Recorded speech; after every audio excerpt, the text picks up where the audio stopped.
Muchísimas gracias. Creo que es muy importante lo que nos estás presentando y espero que rompa muchos paradigmas en las mentes de nosotros que todavía estamos pegados con ese modelo heteronormativo. Te agradezco mucho. Una pregunta muy concreta. En algún momento mencionaste que dentro del movimiento homosexual hay diferentes posturas.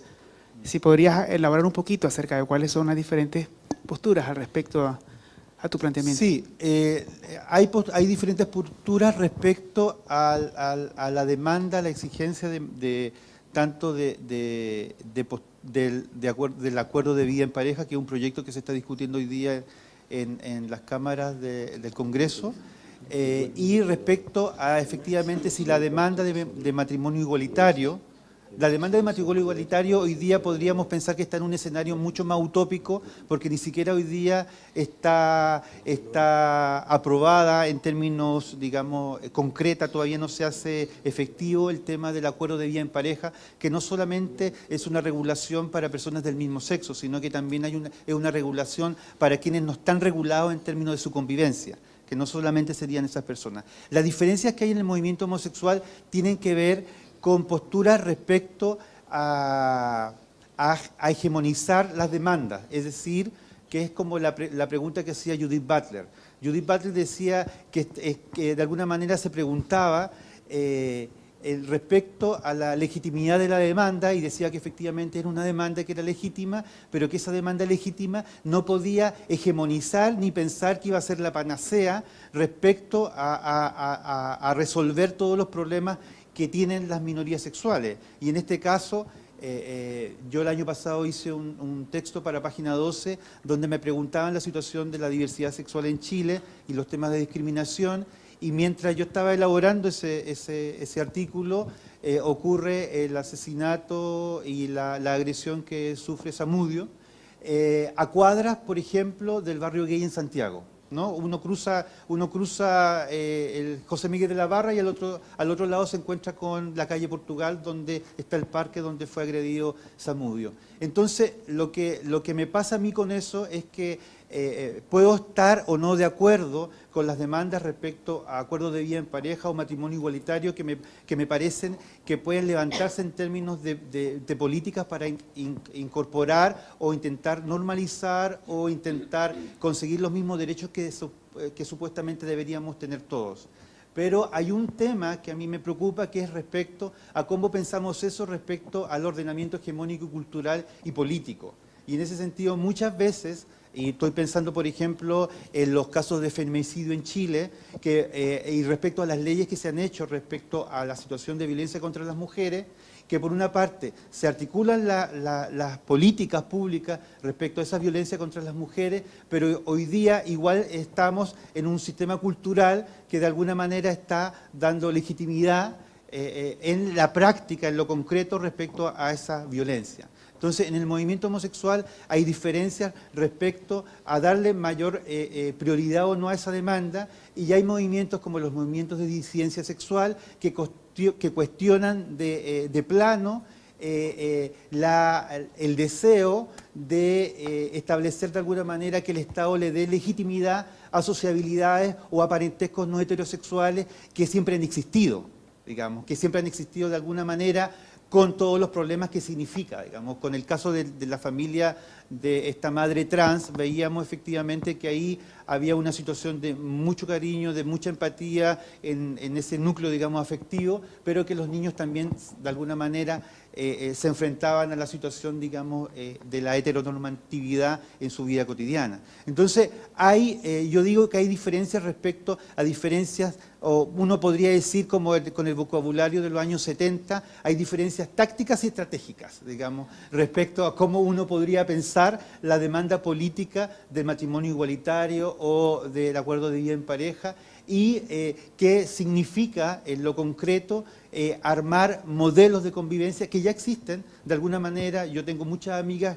lesbianas que han convivido con sus hijas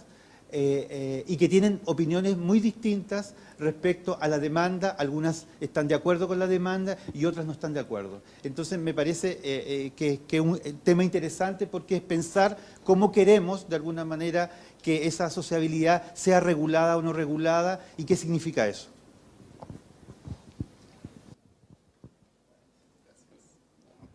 Hola, muchas gracias por la presentación, fue muy buena. Mi pregunta, siendo que yo trabajo en UNICEF, es cuando usted habla de, por ejemplo, el ejemplo de la cara natala y la reunificación de la familia y el impacto que se puede tener cuando existen leyes y existen instrumentos para reunificar todos los tipos de familia. Entonces, en el contexto para una organización como UNICEF o otras organizaciones que están acá y a que a nosotros nos importan los derechos de los niños, niñas y adolescentes, ¿cuáles serían tus recomendaciones para nosotros? Bueno, igual es complejo casi dar recomendaciones o recetas porque efectivamente es un tema también que se está discutiendo hace muy poco, digamos, en términos de política. Recién estamos en la etapa de la discusión del acuerdo de convivencia, entonces muchas veces este tema es un tema incluso mucho más invisible que el que te estaba planteando. Pero yo creo que, por ejemplo, si pensamos en el caso de Karen Atala y lo que pasó con su hija, yo creo que hay una lección potente de alguna manera de la pelea y la lucha que dio Karen Natalia con su pareja en ese momento, que fue de alguna manera desafiar al orden tanto político como cultural y de la justicia en Chile para plantear o visibilizar casi obligadamente lo que ella estaba viviendo y que vivía en tranquilidad, ¿ya? Y en ese sentido, solamente la recomendación que yo podría tener es que las prácticas, digamos, que las prácticas cotidianas de la familia que no responden, digamos, a lo normativo, fuesen de alguna manera tuviesen de a poco una posibilidad de visibilizarse en distintos tipos de políticas, pero no políticas macro, sino que políticas desde el colegio, desde la educación. Creo que uno puede avanzar y yo creo que el caso de la jueza Karen Atala es un caso emblemático porque da cuenta de alguna manera de la violación de los derechos humanos a una familia, porque efectivamente es una familia que existía y que vivía, y es una familia que se provocó una ruptura biográfica en el momento en que el Estado le retira de alguna manera la imposibilidad de que Karen siga con sus hijas, y en ese momento se le dice que no puede continuar con sus hijas porque ella tiene una pareja, mujer, y que no están en condiciones efectivamente de criar y de vivir con sus hijas. Y se le cuestiona su rol de madre desde el cuestionamiento de ser lesbiana. Yo creo que quizás te voy a contar o te voy a responder desde una política más micro. Yo acabo de participar el año pasado en un proyecto del Diván con la Biblioteca de Santiago para realizar lecturas infantiles de modelos de familia distintos. Y ahí, por ejemplo, la Biblioteca de Santiago, junto con un proyecto de la Unidad de Género de Diván, organizó talleres junto con padres y madres, donde hacían lecturas de cuentos infantiles que no tenían los mismos modelos de familia, que son los modelos de familia que siempre hemos visto en los cuentos infantiles, el príncipe, la princesa que es rescatada por el príncipe. Es decir, estoy pensando en una política inicial que parta desde la educación y que dé señales desde la construcción inicial de cómo estamos viviendo nuestras propias familias. Y ese proyecto a mí me parece un proyecto emblemático, van como en el tercer periodo donde también hay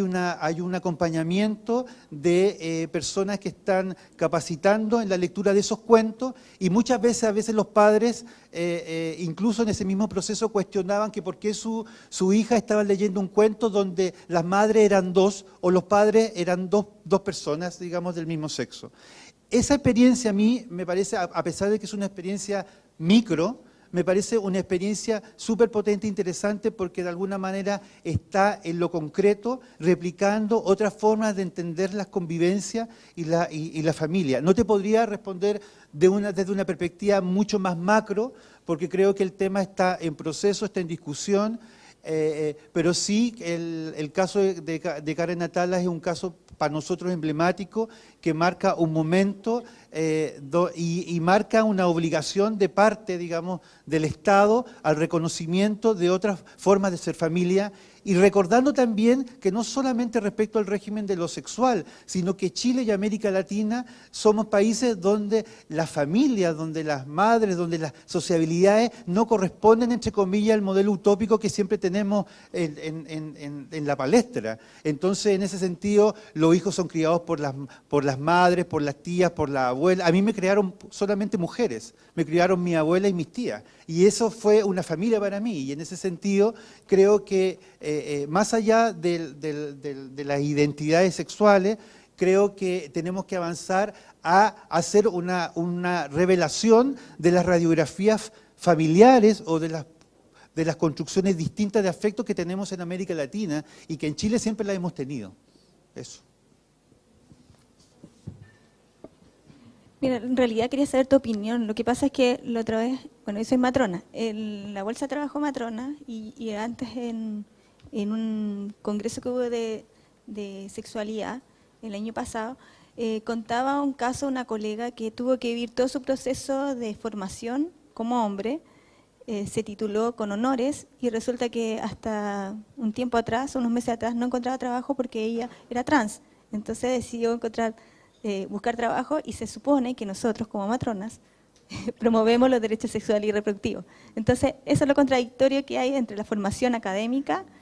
y la sociedad también, y que nosotros estamos hablando de los derechos sexuales y reproductivos que están presentes y todo, y en realidad en la concreta pasan estas cosas. Eso. Sí. Sí, yo creo que ese tipo de situación que tú comentas es una situación que se da en distintos ámbitos y que es complejo porque pasa por que finalmente en la política real no está coincidiendo con la vida concreta. Y ese es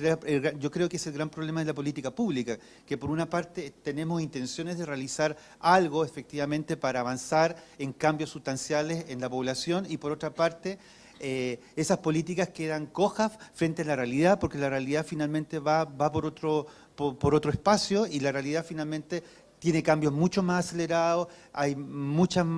formas distintas de vivir el cuerpo y de vivir las biografías a partir de esos cuerpos diferentes en este caso. Y en ese sentido, por ejemplo, recuerdo los testimonios de Andrés Rivera, que es el dirigente de Trans, y son testimonios muy potentes respecto a cómo lo que él tuvo que pasar para que efectivamente, entre comillas, se le dijera a él que no era necesario hacerse una operación para pasar por el estatus de categoría hombre en la sociedad. Entonces, en ese sentido es complejo y yo creo que ahí hay una brecha entre la política pública y lo que está pasando en la realidad y que es así, digamos. ¿Qué comentario tienes en relación a la siguiente situación? El matrimonio, cualquiera sea su condición, está en creciente desprestigio en el ámbito de la heterosexualidad. Más del 50% de los niños que nacen en Chile nacen fuera del matrimonio. ¿Ya? ¿Por qué esta agenda de buscar el matrimonio desde la diversidad? Ahí no puedo dejar de asociar a la cita que tú haces de Butler. Esta búsqueda de la institucionalización por parte de la diversidad de alguna manera afecta también al conjunto de la población, o sea, a los heteros, por institucionalizar su condición que no quieren institucionalizar. Entonces, a mí me produce mucho ruido, porque por supuesto esto es una agenda internacional, no solo en Chile, pero, y también sé que es un debate importante a nivel del movimiento LGBTB, ¿ya? Pero tiene consecuencias eso, ¿eh? Sí, yo creo, Pepe, que las mayores consecuencias, y esas son las discusiones que hemos tenido, son la dicotomía o las dicotomías que se establecen respecto a lo que tú dices, respecto a que por una parte la institución del matrimonio está completamente en deterioro y es un guión de alguna manera desgastado, y por otra parte la diversidad sexual se levanta a articular esa demanda. Entonces, yo diría que el plano el plano para mí más complejo es el plano del sistema cultural y los reforzamientos que estamos dando como señales de distintos tipos de modelos de cómo pensamos vivir. Y en ese sentido, yo no podría decir, por ejemplo, que estoy en contra del matrimonio igualitario, pero sí estoy pensando que no puede ser que el matrimonio igualitario no va a resolver las relaciones de poder, ni las relaciones hegemónicas, ni las relaciones que provocan la violencia a las personas. Y de esa perspectiva le doy lo justo y la entiendo desde la perspectiva de una política que intenta trabajar desde la obtención de igualdad de derechos para un sector de la población. Pero también tengo mis objeciones y mis reparos respecto a lo que tú mismo dices, respecto a cuáles podrían ser los efectos respecto a ese lugar, ¿no? Porque aquí son dimensiones que se cruzan. Les voy a dar un ejemplo de cómo las dimensiones se pueden cruzar en términos de política pública. Cuando el CERNAN, hace 2 años atrás, hace la campaña contra el maltrato de las mujeres y pone maricón es el que maltrata a las mujeres, es no entender, primero que no entender nada respecto a la violencia, a una primera violencia, y en ese sentido cuando ocupa el vocablo maricón, que es un vocablo que es estigmatizante, y que de alguna manera en esa política, en esa campaña, intenta un poco enfrentar o cuestionar un tipo de masculinidad que sería la masculinidad que está agrediendo a las mujeres. En ese sentido, no se entiende culturalmente que maricón finalmente es una primera violencia que no se despeja. O sea, finalmente cuando se articula la campaña, maricón es el que maltrata a las mujeres, hay 2 violencias en la campaña, hay 2 violencias superpuestas y que tú no puedes despejar una violencia sobre otra violencia. Entonces, lo complicado de esa campaña es que está cruzando dimensiones por ejemplo, de la noción de masculinidad, de qué significa ser hombre y qué significa la relación entre masculinidad, violencia, y le instalan el lugar de maricón para intentar de alguna manera agredir ese tipo de masculinidad y no entender para nada lo que significa ese acto de habla, esa agresión, digamos, en el lenguaje, que finalmente es historicidad y que de alguna manera esa cita es una cita que violenta a las personas que toda la vida han escuchado eso y que finalmente no está articulando en ninguna política pública. Entonces, yo creo que el tema de las configuraciones culturales tiene que pasar y tiene que reflexionarse por todas las políticas que se están cruzando. Y en ese sentido creo que lo que preguntaba Pepe respecto a la demanda del matrimonio igualitario, que es una agenda mundial del movimiento homosexual, yo creo que se han dado debates muy interesantes, como el debate que ocurrió en Francia, respecto a la gran oposición de una parte de la sociedad francesa de que efectivamente se articulara el acuerdo de vida en pareja, pero que lo sagrado eran no a los hijos, no a la adopción de los hijos, porque eso de alguna manera tiene que ver con la reproducción y lo que se entiende como la reproducción cultural de una sociedad. Y en ese sentido es el campo de batalla. Yo creo que el telón de fondo de toda esta batalla son las transformaciones culturales y las transformaciones sociales. Yo creo que se pueden avanzar en determinados momentos en leyes, en propuestas, pero creo que podemos cruzarnos y a veces cojear si no entendemos que las transformaciones tienen que ir más allá de solamente plantear una ley. Y en ese sentido creo que el caso Zamudio es emblemático para entender que por una parte podemos tener 4 cuadras en Santiago de que apuesten a la liberación sexual como el barrio Lastarria, Bellas Artes, pero que eso no significa que haya un cambio respecto a las relaciones de poder o culturales en una sociedad. Y yo creo que con eso estamos, ¿no? Muchas gracias.